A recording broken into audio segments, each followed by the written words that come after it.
Yeah. Anyway, so there you see again the title. And these are the different parts. There's a bit of content in each. I won't go over these, but you can see the progression that's going to come up. And to me, the goal is to be able to allow questions and answers coming up at the very end. So I'd like to start with the roots of this effort, the origins. And there was an influential paper by Triandis, Malpas, and Davidson in 1973 of all times, that basically talked about integrating culture and psychology. Interestingly enough, that before that, culture and psychology were seen as separate entities. And so here, this is an interesting article that begins to connect the two way back in 1973. As it relates to Latino cultural issues, there was an influential paper by Cuellar, Israel Cuellar, who was the originator of one of the most famous acculturation scales, at that point unidimensional scale, way back in 1980, but then later modified in 1995. And they developed that scale and introduced it into the field, but also had this interesting idea about key constructs, as you see there, familismo, the importance of family, machismo, attributed to Latinos, but it's all over the world, fatalism and folk beliefs, and some others. And the idea was that maybe if we can use these as instrumental indicators of culture for Latinos, then you might be able to modify therapy and increase its effectiveness. It was kind of an echo of the future in terms of dissemination, implementation, research. The need for cultural factors. I'd like to make a case that they're important. Cultural factors, by the way, are not just for Latino populations. There are some, and there are other articles that I can point you to that have to do with other groups, African Americans, Blacks, Asian Americans, Native Americans, and other groups too. So these are entities that are applicable to several groups, and some are more universal than others.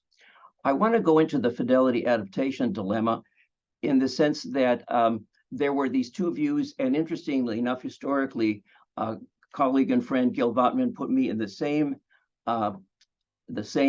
session with Elliot and Delbert Elliott, who really has very much strong views, and we were inadvertently pitted against each other, the old formulation either or. And his point, I will read here, the gold standard is widespread adoption of model programs implemented with fidelity and sustained.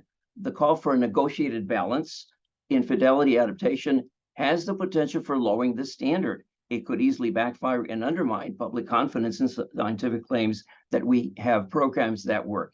I thought that was actually a very thoughtful approach, because you want to incorporate scientifically based content into evidence-based interventions, EBIs. But to the extent that they're modified, is the effect of those core components going to be watered down and the effect size reduced perhaps to zero? So that was, I think, a thoughtful argument.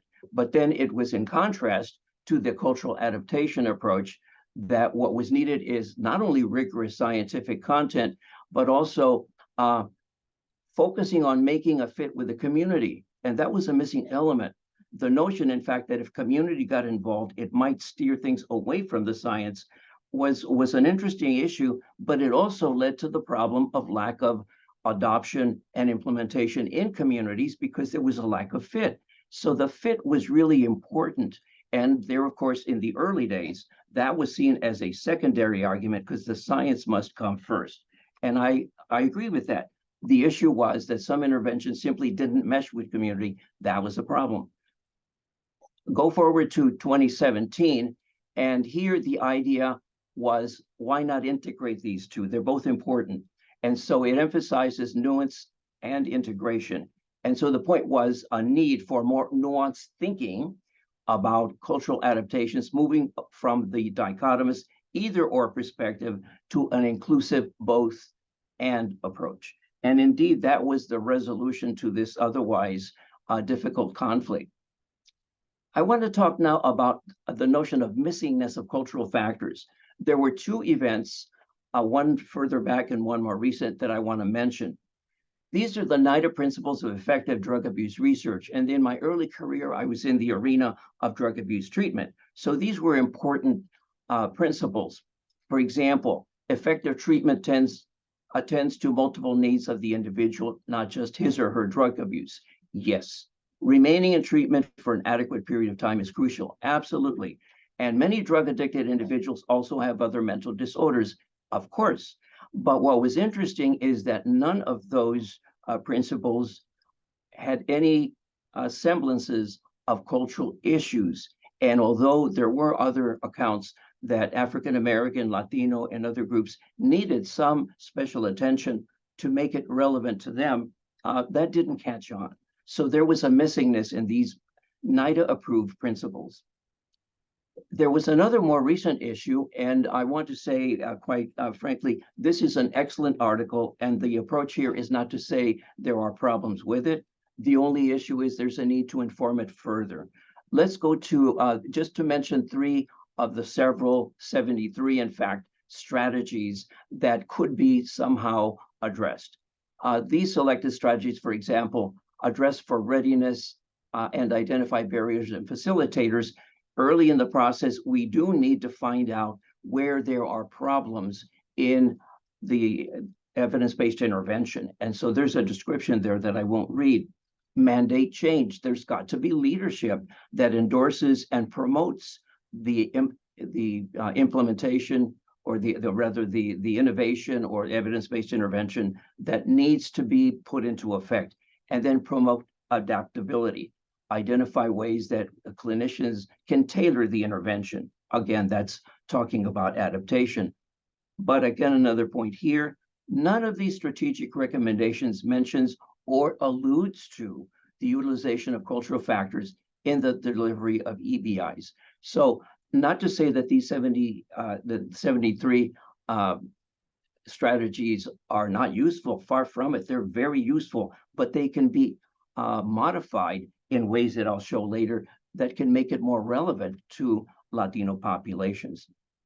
I want to just mention what we did in order to bring some of these ideas into an empirical perspective. And what 3 colleagues and I developed, and still finishing, is a framework synthesis of what it is that can be done to modify an existing model to make it more relevant based upon being informed by the review of literature itself. So we followed the PRISMA procedures with the 4 basic approaches there, but we added 2 important quality factors, and that is stress model relevance. The article that we were looking at could have been excellent, but if it didn't have a model, then it wasn't relevant to what we were trying to do in terms of building a model of stress coping and resilience that's culturally based.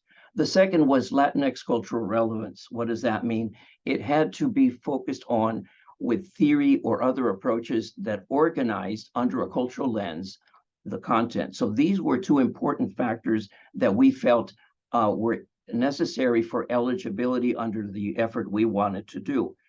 We had a total of 50 articles plus 10 others that came from a secondary analysis to try to make sure we didn't miss something in lower ranked journals. And we had a total of 60 that we have included. 2 things then from the empirical end.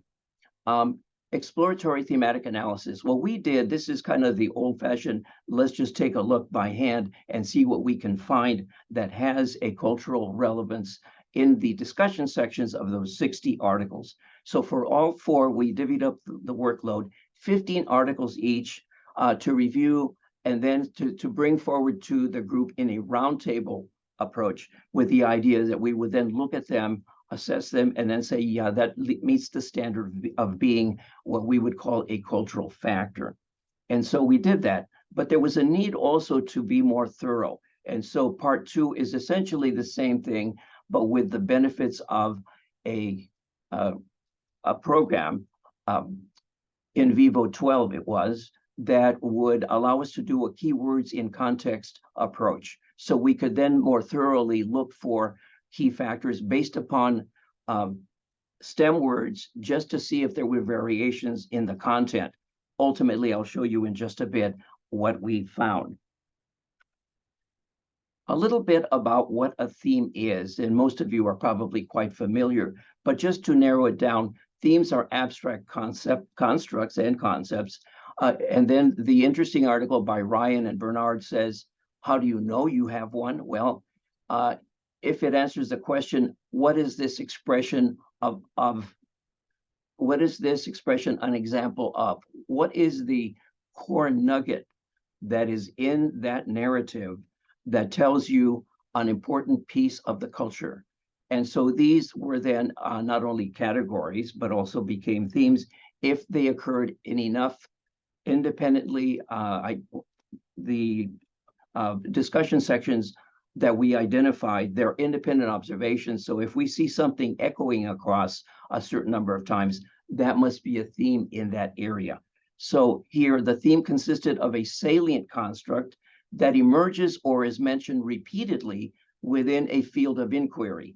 In that case, it was Latinx stress coping research. So there is, of course, a larger accumulation of stress-related terms that happen to be cultural factors.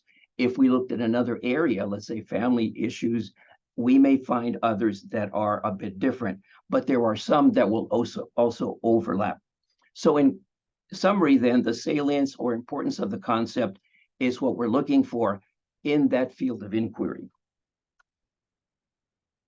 So here again, let's see, I just a second here. Okay, again, in summary, what we did, it echoes prior slide, is that we identified these by hand, what would be possible cultural factors for Latinx population under the stress coping field, and we extracted them into a form. Then we had that roundtable session to discuss candidate themes or things we thought were themes, and then by consensual agreement of all of us, then we would say, okay, this is a theme that we believe is proper. And the confirmatory, again, with in vivo 12, keyword in context by the guidelines provided by Ryan and Bernard. And ultimately, we isolated those particular themes. So a little bit about the results then. These are the results from that analysis. It's very iterative, and these are the STEM words we used for a broad search for whatever might be possible candidate themes that we might have missed, but then doing the search again with each of these specific cultural factors. And so with that, we identified how many article discussion sections mentioned these, again, as independent observation. We had a low cut point. It appears low, but it's really, I guess, fairly robust as we looked. And it was at least 4, and in some cases more, mentions across each of these 60 articles. And I just want to mention some of these. Bicultural stress, and I'll read it to just capture it basically, an article by Forster, and they talk about, in quotes, efforts at adaptation to a new culture. These are often stressful based on exposure to conflicting social cultural stressors, including discrimination and structural barriers to social and economic mobility. So this is a cultural factor in the stress field that is very relevant to Latino populations and communities because it was mentioned so much in the literature during the years from 2000 to 2020. Ethnic identity is another one there. A typo, I don't like this, but a strong and secure, not insecure, ethnic, gender, and other forms of personal identity. And the author Alvarado talks about a sense of belonging and well-being and positive association, which has been reported between ethnic identity formation and thriving. So what you see there is that there are some strengths, perhaps even resilience that comes from a strong, well-developed ethnic, gender, and other forms of identity. And these at the bottom, of course, are the different articles that I mentioned there. The authors for Alvarado was Alvarado and Ricard, excuse me. A couple of others. Familismo, that is touted as a very important area for Latinos or other groups, including rural families that have a lot of stock in working together, doing the work that they do in those settings. Traditional Latinx family expectations, the issue here is create burdens and high stress from ascribed caretaker roles. This was looking at caretakers with people with Alzheimer's. And ultimately, the expectations of being the sole family caretaker were seen as very stressful on the individual. But these are cultural expectations that they are the caretaker that created problems and issues, according to this article by Arevalo Flechas. Finally, immigration status, can prompt suicidal ideation, particularly amongst adolescents, like, oh my God, like it should be, well, females. Sorry about that. Let's go back up. So, yeah, and again, I'm not sure that's okay. Discussion. Incorporating cultural factors, again, as I mentioned, there were 73 strategies that I alluded to, and as noted, none of these mentioned or alluded to culture. So the question is, how can these important implementation strategies be informed by the inclusion of cultural factors to increase strategy relevance to Latinx communities? And so this is one of the tables in the Castro-Burkle and Epstein article. And I just wanted to share some of them and then have open up for discussion in just a bit on then how do we really integrate these cultural factors into various approaches at implementation and dissemination. Here's one strategy: invoke patient, consumers, and family members. And in the dark font, the black font, is the actual statement. And as you can see in the red font, it's putting additional content to try to then relate it specifically to Latinx communities. So here, for example, engage or include patients, consumers, and families from local Latinx community neighborhoods in the implementation effort, as it includes the application of select Latinx cultural factors. See how they can be incorporated, because they're going to capture something that is not already captured in the original approach, as that can relate much more effectively to Latinx communities. A second one, obtain and use patient, consumers, and family feedback. Again, this is bringing community stakeholders, leaders, and even community residents into the decision-making process. So the original quote is, develop strategies to increase patient, consumer, and family feedback on the implementation effort. And there you can see the issue is to include Latino participants. But a key point here is that there are different sectors in Latino communities: low acculturated, bicultural, and high. And there should be a representation of those, because the issue is they are fairly different in their needs and sometimes in socioeconomic status. And so those are important considerations. Adaptability: how do we adapt to make it more relevant? And you can see the point there. Tailoring is important.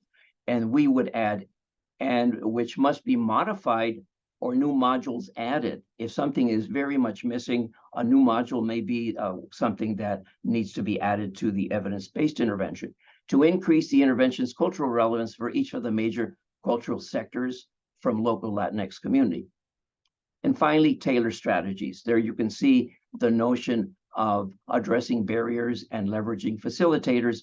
And our addition is to examine the relevance and application of certain relevant Latinx cultural factors. Some may not apply, but others may be really central to sharpening the intervention and making it more cultural relevant. So in conclusion, cultural factors are constructs that capture important life experiences of Latinx, Hispanic individuals, families, and communities. Hopefully, I've made the case that these are central to the life experiences. Some cultural factors are much more salient for certain sectors, more the low acculturated, more adults that are immigrants and don't acculturate as quickly to the US system than do their own kids. And so there is variation that we need to be very sensitive to. Understanding the use of Latinx cultural factors can reduce implementation barriers. At least we're asserting that they can. We hope that they will, and inform intervention implementation. And finally, the use of cultural factors can increase EBI acceptability and effectiveness within Latinx and other communities of color. And here I would say, of course, the acceptability is also communicated by the deliverer. So it does have something to do with the connectedness that the prevention specialist or other person delivering the intervention, or that is championing the innovation within a clinic or medical system. All of those are important, but also is the bedside manner, if you will, of the individual that truly connects with folks in the community.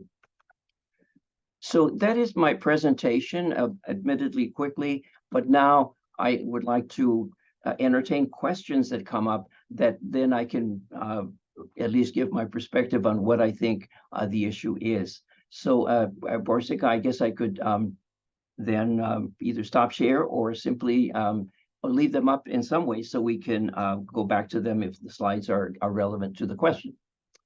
That sounds great. Thank you so much, Felipe. Dr. Castro, this was wonderful. Such a brief but very rich summary.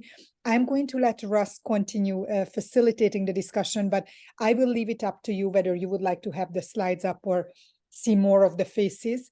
And Russ, I don't know if you pulled any already from the chat question-wise. I see at least one or two questions.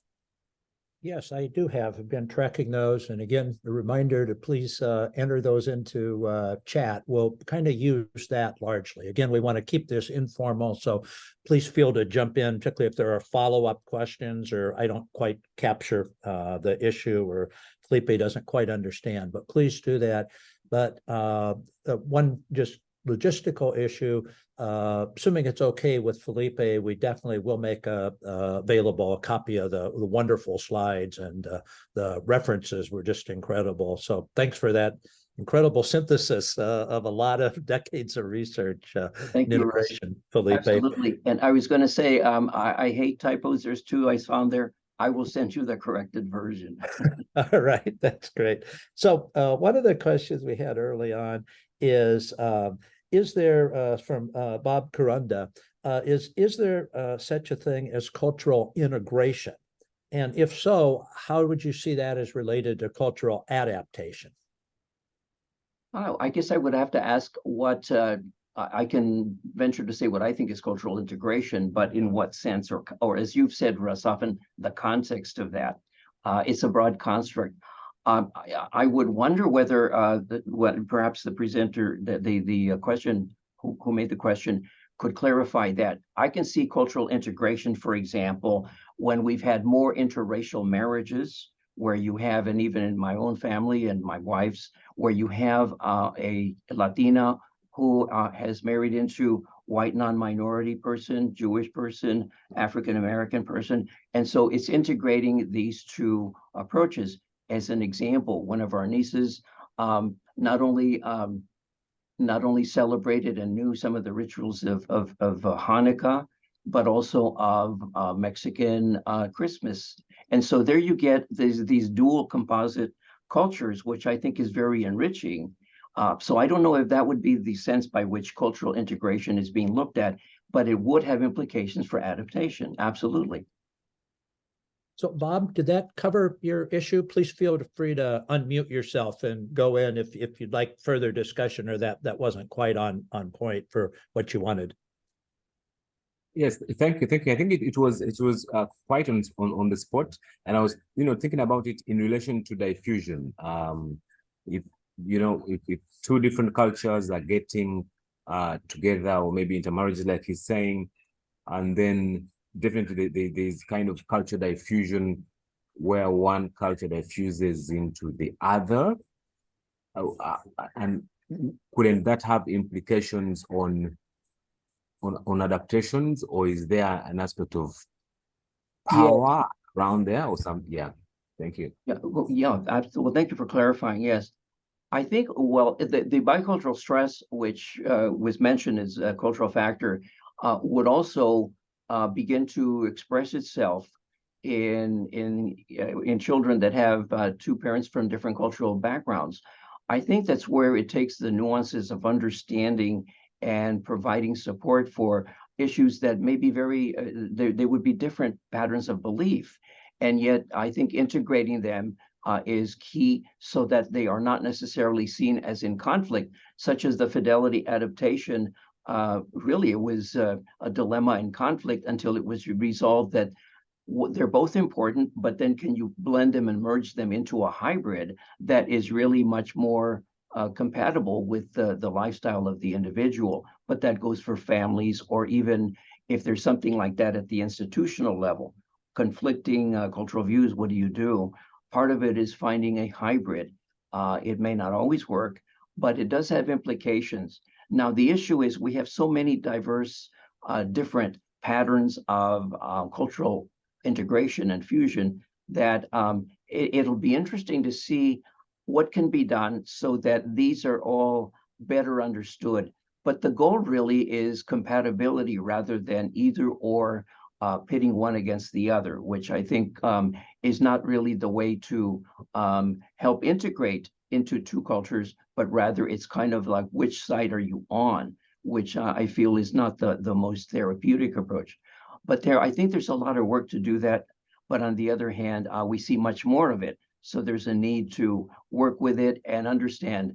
From my end, by the way, as a bilingual bicultural person since I was very little, it is a gift to be able to toggle back and forth between two cultural imperatives.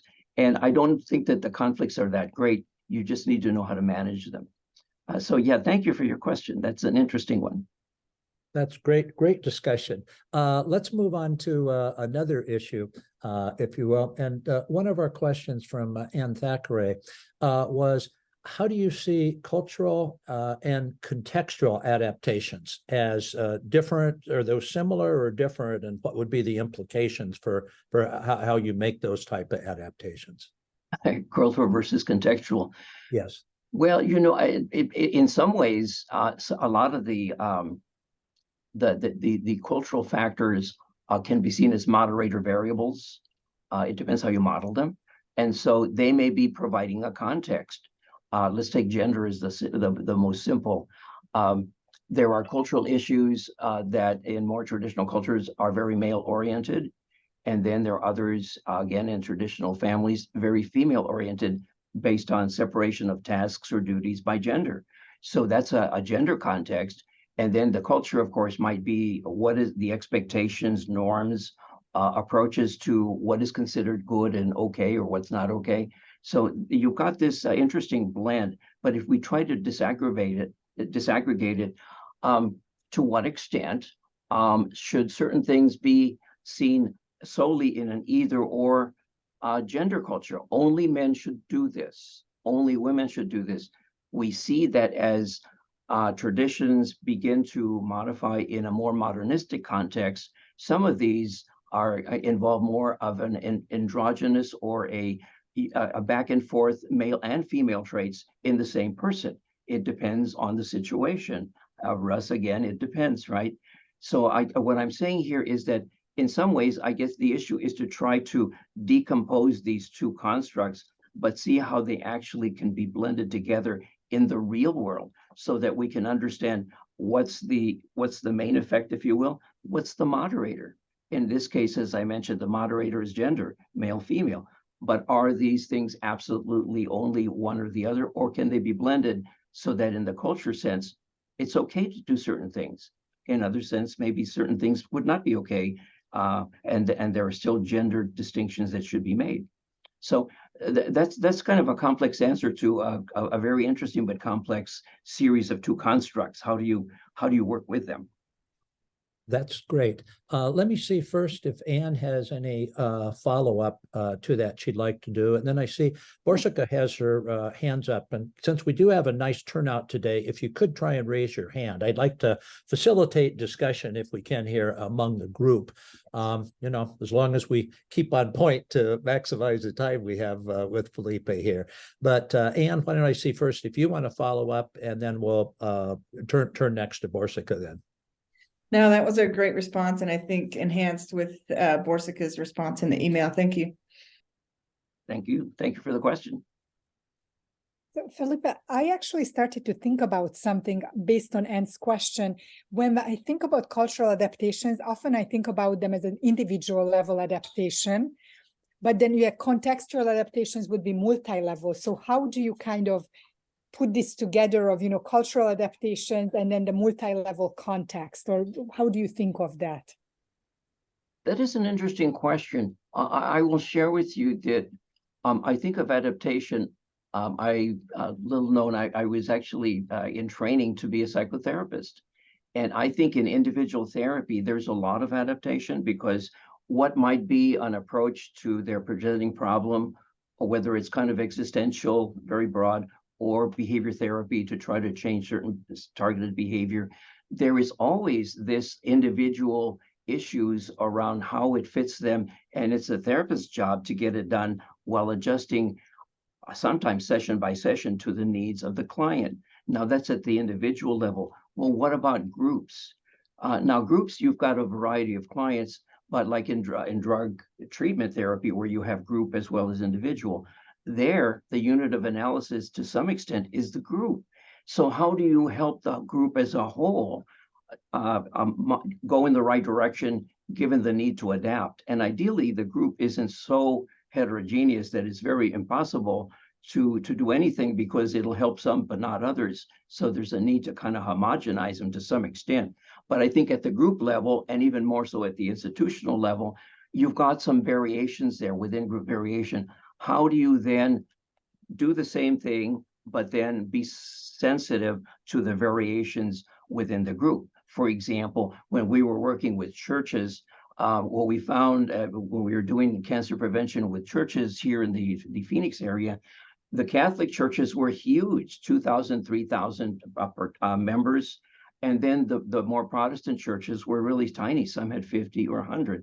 Well, how did we do the prevention with churches when they've differed so much? And how can we reach and penetrate when the Catholic churches were huge and more of the Protestant churches, although we had some large ones too, the Protestant churches tended to be much smaller. So go back to your question, those level of analysis are really fascinating in a multi-level ecological model. That's really neat. But each level has its own unique features or challenges. And so let's put it this way, who said adaptation was easy, but it's also exciting, because you need to do problem solving to get the same thing done that you would do at the individual level, if you will, but at higher levels of the ecology that are larger and more complex. Thank you so much. Thanks. Let me just enter into to extend this. It's a really rich discussion, and it caused me to think a little bit, or expand, or wonder about some of my own thinking or concepts that I have. And Felipe, I'd be interested in your thoughts. It's related to the issue you and Borsica were just talking about, but maybe slightly different. And that is that often I think of context sometimes as being local. It can embed a lot of things that are generalizable, usable, but local context. For example, things like just the workflow that you have in a particular setting or something, whereas cultural factors may be more generalizable or broad. They're applicable certainly locally, but probably more beyond that. And I just wonder if what your thoughts are, if that's at all a helpful way of thinking or not. Well, I think it is, and I think how does one make the connection so it flows nicely? For example, many cultural factors are broad constructs, like acculturation stress, and there's a lot of details, or they could be much more specific. Acculturation stress due to discrimination, etc. But I think there's a need to localize them too. So the idea is there, but then you need to adjust it. I would say a parallel to that, and I haven't thought it through well enough, but where I'm going with this is when the issue of adaptation came up earlier in this process, the question was adaptation to what? Are we adapting and fidelity to what? Fidelity to the protocol that was put into a treatment manual, and we follow that religiously. Is that what fidelity is? Or is fidelity allegiance to the theory of a higher level understanding of the process?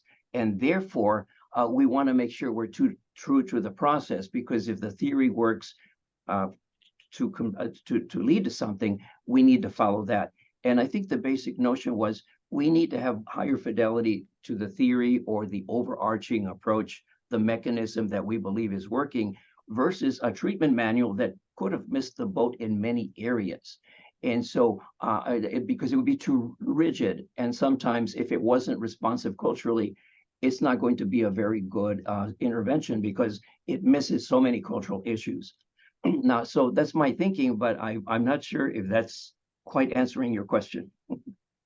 I think it does. And it also raises an issue that I think you and I and some others have had a lot of discussion about, but others of you that are newer to this may not quite appreciate fully the, if you will, the fierceness of some of these battles. Felipe mentioned this earlier in his talk too, and a lot of the earlier pushback. And this concept of what is fidelity or fidelity to what, I think really is core. And it may sound today from our perspective where, at least as I see it, there is emerging consensus around the fact that it is fidelity, as Felipe said, either to the theory or maybe the mechanism, or sometimes I would say kind of the approach, we use the key functions, or others talk about the core components of an intervention. I think that's increasingly accepted, but it wasn't always the case. And I remember, I think maybe Felipe and I both have some battle scars arguing with people that that's what fidelity was. It wasn't that you did the exact activity on page 298 of the protocol at that particular session that you were working with. There were a number of fierce battles about that. Kind of. I have several scars where we share that kindred connectedness. We have a few scars to show for that. Any other comments on this point? Either the one we've just been talking about the contextual kind of more local versus generalizable cultural, or this issue of definition of fidelity. Any other thoughts or comments on it? Let me read one. Oh, I'm sorry. Go ahead, whoever was speaking. That was me, Russ, again. I was going to say that the metaphor now is that these are not two separate spheres. They're two sides of the same coin.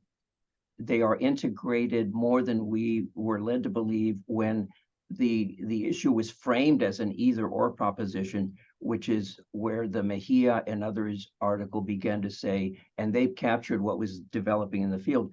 They're both important. We just have to put them into context so that they're not fighting each other. In other words, fidelity to the mechanism, the core components, or those features that make the evidence-based intervention a real medicine, if you will, because it does something that needs to be retained.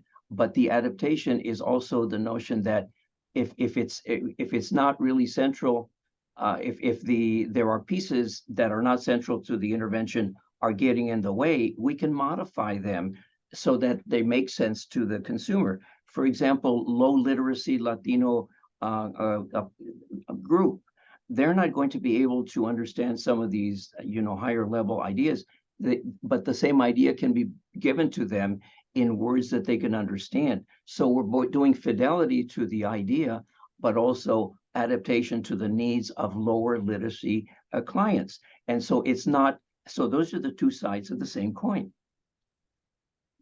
Thank you, Felipe. Reminds me, many of you have probably seen, Borsica has some wonderful slides or visuals about this issue, how it used to be either or a tug of war type thing that some of you have seen. Let me switch a little bit to one thing I found fascinating in your presentation, and that was your review of the ERIC strategies and how the work on either expanding or actually adapting some of those definitions or list of what the strategies were. I find that both fascinating and informative. And two follow-up questions related to that. And I apologize, the first one, I had to attend to something for a second if I missed this, but a number of them you laid out how you expanded or adapted, but I'm wondering, did you also find any cultural adaptations or other types of adaptation approaches that weren't covered at all in the 73, that you couldn't even fit it in there. That's the first one. Do you find any that were really totally separate? And then the second one, I was curious about, in your experience, are these strategies, the cultural adaptation strategies, used kind of independently or maybe one at a time, or are they very often, maybe almost always, used as part of a bundle where you'd use, several different strategies together? Well, thank you, Russ, for those two questions. The first one was, we didn't even get that far, in the sense that we were focusing on what was there, but we would need to go back and think more broadly to say, is there anything there which is truly, let's call it, culturally specific? It's very much in the Latino or other racial ethnic minority group life experience that's not captured there. We didn't go that far, and that would be something to look at in the future. I think that those are so very, very much covering the waterfront. They seem to be almost in a certain order, from early in efforts to address the innovation issues, all the way to later on. A little bit of a progression there. But the answer to your first question was, we didn't pursue that. For the second one, the notion was that of bundling these things are connected in some way. I would surmise that it's going to be there. I guess the specifics of the situation might clarify what things are interconnected. But I may have missed something about your second question. Yeah, maybe it was a leading question or showing some of my own bias, but let me just state it rather than as question. One of my experience, or as I see it, and ask you to comment, and then others too, I think this could be a generalizable issue, is I found it really hard. Like a lot of times we say one of the things we're supposed to do in implementation science is to study, different implementation strategies and to compare and contrast, or maybe do comparative studies. Often I found it really hard. There are of course exceptions, but to kind of isolate one versus another or whatever, particularly if they're related issues. We've almost always found that either initially or later on that we start either using them together, couple key strategies together, or they kind of end up playing off each other and kind of adapt that, which makes a challenge. And I don't know, to me, that's just kind of reality, that I don't think these things were necessarily ever intended to be 73 totally separate, independent issues, but it does make it more of a challenge conceptually and analytically, I think, if in fact we all have these very complex bundles of strategies that we are using, which often to me makes sense. But anyway, I just wonder, why don't you start us out responding to that, and then let's open it up. Oh, absolutely, yeah. Well, I would say, excuse me, this is a process, and so I can see that these are all a link of a few that are operating, if not in unison, at least that are needed in order to complete the process. And so I would say, yeah, there's probably bundles there that go together, or there might be a few that are in conflict. And then the issue remains thinking through, logically understanding what we do know about the process, and seeing how these strategies promote the process or conflict with it. So that would be my general view. In other words, these are not independent events. I think they do go together, and I would imagine that in the real world, you get to see that as you try to work on some intervention or the innovation you want to implement. Thank you. Anybody else? I'm looking, don't feel I've got I can only see about 8 people at a time on my screen. So feel free, generally raise your hand, but I think we've got a little time. If you just want to jump in, unmute yourself, feel free to do that too. If anybody else has any thoughts about this issue.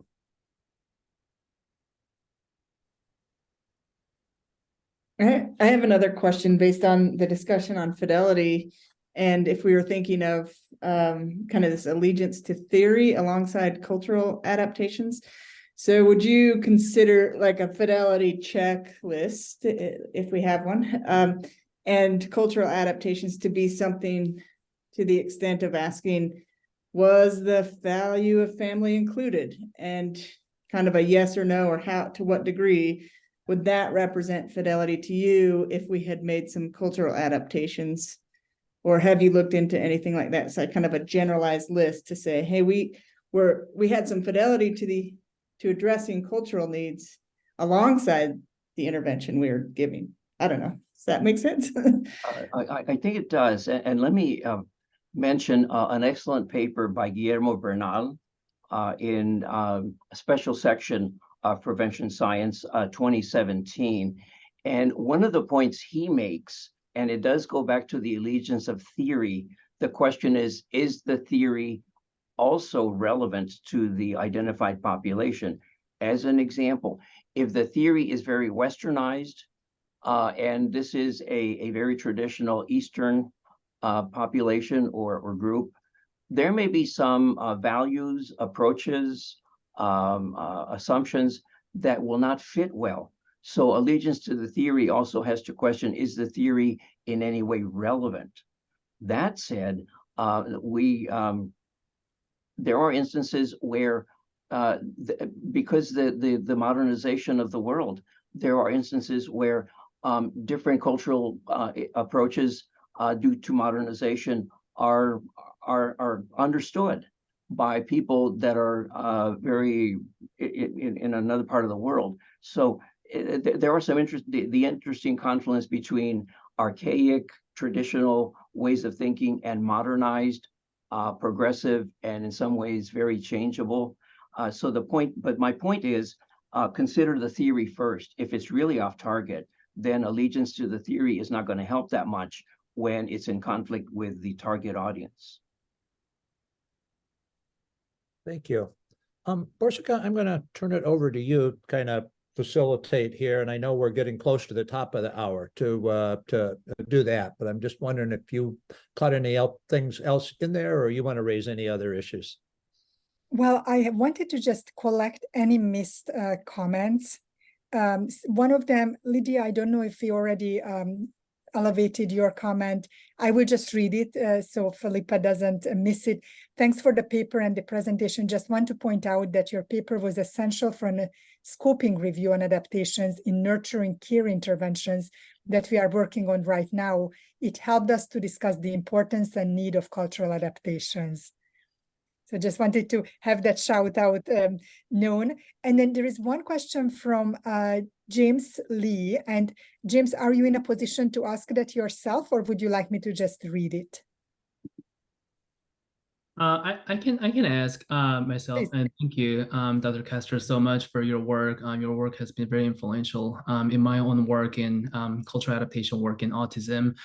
So I've worked with families from marginalized backgrounds who have this distrust of what we consider as EBP, because these are mostly validated and developed within a more homogeneous population, so white English-speaking families, like you said in your 2004 studies. So in cases like this, I'm just wondering what consideration you think should go into in culturally adapting an EBP to make sure that this is still a good fit with the target population. Sure. I would say there's the old adage, know your audience, and I'm sure that you do. What is it about them that their needs may vary with whatever the major thrust of the intervention is? Looking for those hotspots. Can anything be done so that they would feel comfortable and then engaged and actually enthusiastic about participating? I think that's an important part, so that they really believe in the intervention based upon the adjustments made to make it relevant to them. And there's already the issue of adherence compliance that can occur. We want to make sure that those issues are minimized so that they actually gain something and maybe they integrate it into their lifestyle. So again, to answer your point, it's listening with the third ear, like the social work adage, so that you capture those things that maybe you see and can help them feel comfortable participating. Thank you so much. Thank you. And thank you for that other shout out. I'm pleased to hear that, and I'm glad that that is helpful. Thank you so much. Well, I don't see additional questions that we missed in the chat. I'm going to stop for 10 seconds to see whether anyone else would like to jump in with a question. We'll would have time for one brief question. Hi, I have a quick question. I'm a clinical psychologist by training, and most of the time I worked with, I pursued opportunities with Spanish-speaking immigrants. And so I'm finding in my own clinical work and research work that language takes on its own, it's like it has some sort of supremacy over other cultural factors. And I was wondering if you had any experience with how to prioritize what cultural factors we can emphasize and use our very limited resources on, based on either the patient perspective or in general in research theory. Well, Vanessa, your point is very well taken. Language is the mechanism by which the communication occurs, including the relationship building. And of course, if you can speak the language of the person, that's already taking away a barrier because that connection has been made for communicating. And of course, bedside manner that goes with it to create that rapport and that connectedness. So of course, language is key. There's no question about that. Then of course, the other might be the factors that are associated with the presenting problem. Is it discrimination? Is it self-esteem issues? So identity issues come to the forefront, but they're not independent either. So, and as a clinical psychologist myself, there is those non-specific factors, so-called, but they're critical to making that connection. In the absence of that, then the technique could be there, but it's not going to work as much as making that connection, and language is key. So thank you. Question, yes, and good luck. Thank you so much. Well, I am going to then say thank you to Felipe, Dr. Castro, for being here today. This was wonderful, as you all have noticed, very rich discussion. Thank you for your participation as audience as well. As Kara indicated in the chat, we will